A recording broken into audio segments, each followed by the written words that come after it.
Hey everyone, welcome back.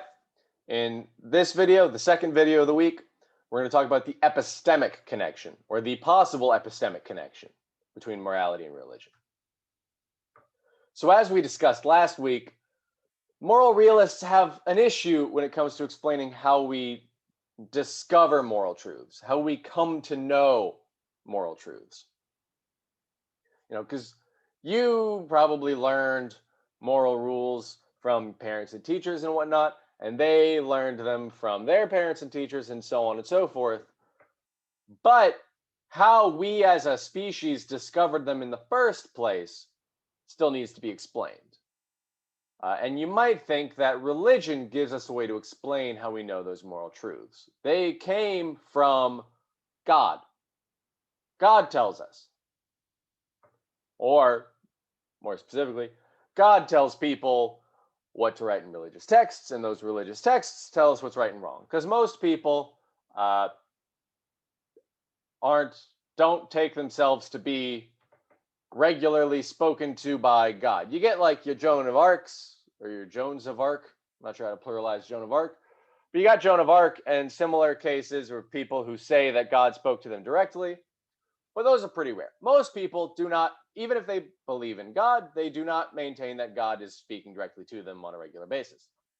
So you're not being told what the moral truths are by God directly. You're being told what the moral truths are by religious texts, which are, according to whichever religion we have in question, what's in the religious texts comes from God, or was guided by God, or comes from people being told by God what to say, or so on, something to that effect.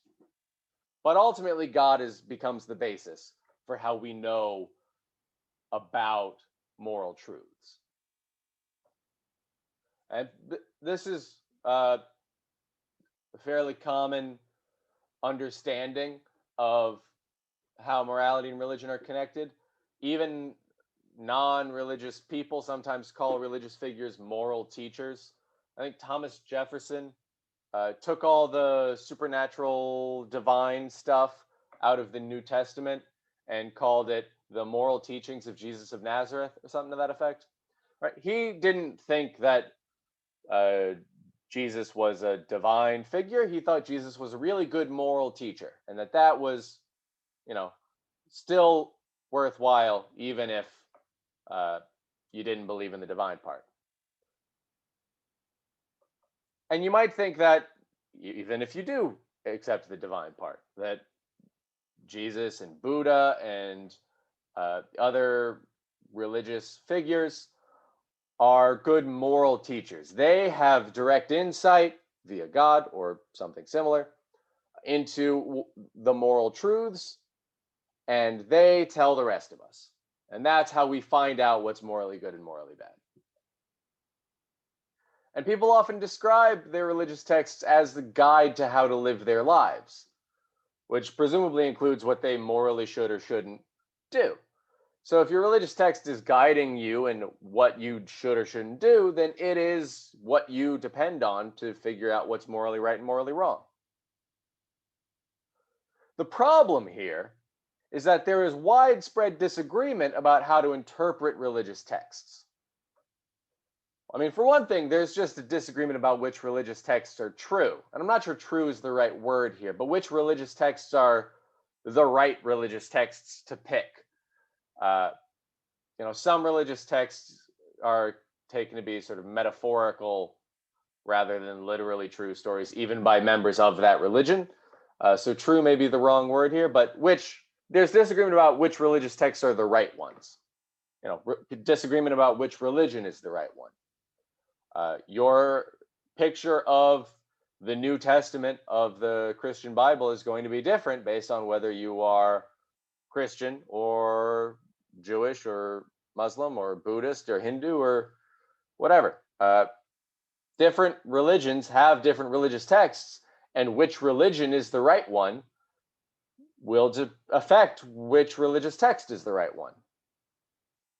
And they don't all agree with each other on everything. There is genuine disagreement between different religions about what is right and wrong and what we should or shouldn't do. So unless we settle on one religious text or one religion and its texts, then there's this question of which religion is right. You have to figure that out. But even if we do figure it out, even if we settle on a single religion and the religious text of that religion, even if we say, okay, this is the right religion, I'm confident of that, done, I've got that part settled. Well, then there's still the question of how to interpret those texts. And that's no small feat. That's no small matter. That is, mathematicians use the phrase highly non-trivial. It's a substantive issue, how to interpret religious texts.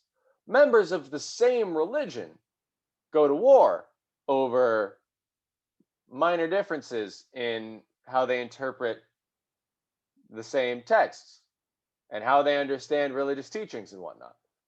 Protestants and Catholics, for example, have killed each other for centuries, and they're both Christian. They both accept the Bible, but they interpret it differently.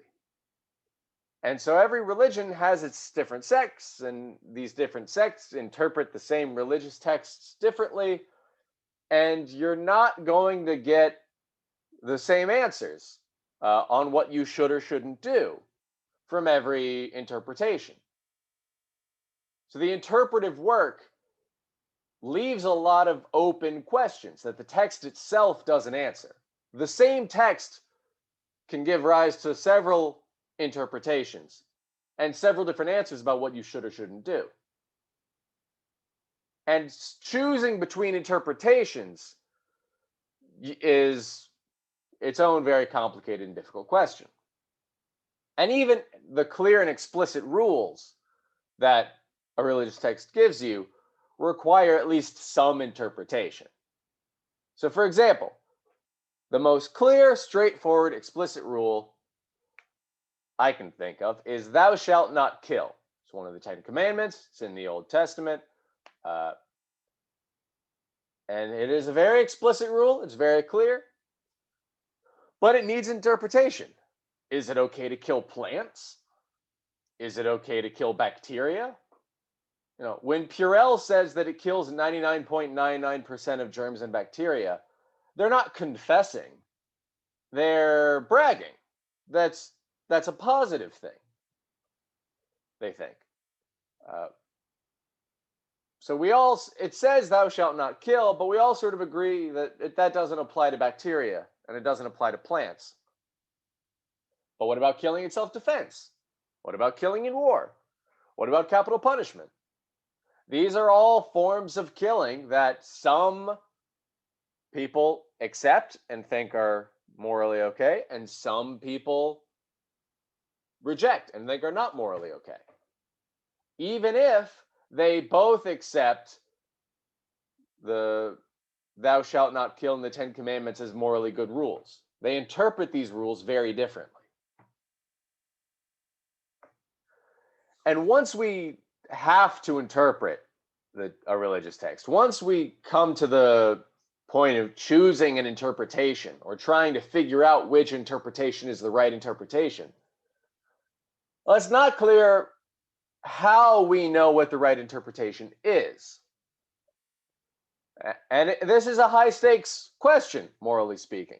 Historically, the Christian Bible, just to use one religious text as an example, this is not unique to the Christian Bible. Pretty much any religious text has its own historical examples of this.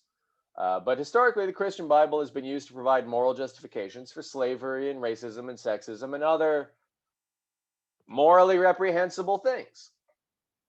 Most modern Christians, I think just about all of them, but I could be wrong, think that these are not the correct interpretations of the Bible. That the Bible does not give moral justification for slavery, racism, and sexism. But the people who interpreted the Bible that way in the past were super confident that they were right. They were absolutely positive that they were interpreting it correctly. So no matter how confident you are that your interpretation is the right one, you could be wrong. History is full of people who were just as confident as you that their interpretation was right, and who we all sort of accept were wrong. So it's not clear that figuring out which interpretation is right will be any easier than knowing what's morally right. In fact, I'm betting that for most of us, the way we know that the interpretations of the Bible that justified slavery and racism and sexism are the wrong interpretations, the way we know that is that we know slavery and racism and sexism are wrong.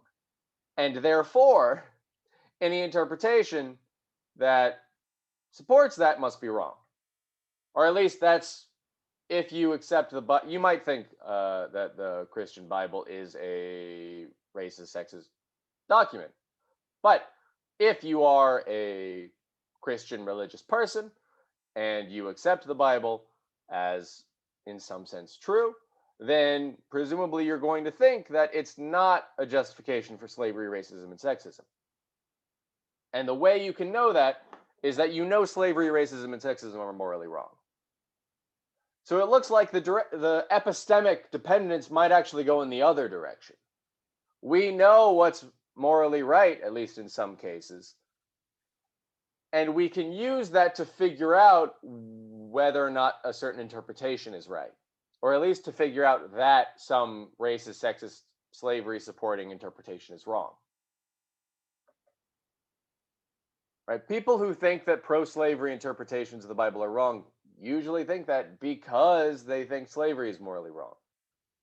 That's why they reject that interpretation, because they accept the Bible and they reject slavery, and therefore they reject interpretations of the Bible that are pro-slavery.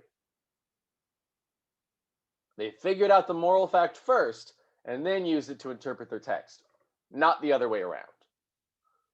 So it looks like using religious texts to figure out what's morally right is going to be harder than just figuring out what's morally right in the first place, and at least in many cases. Plus, many religious texts were just written in the past, in the fairly distant past, like thousands of years ago. And they don't say anything explicit about ethical issues involving modern technology. You know, artificial intelligence, intellectual property, torrenting music and movies. None of that is explicitly talked about in any religious text that I know of, because they were all written before any of this high-tech stuff was an option.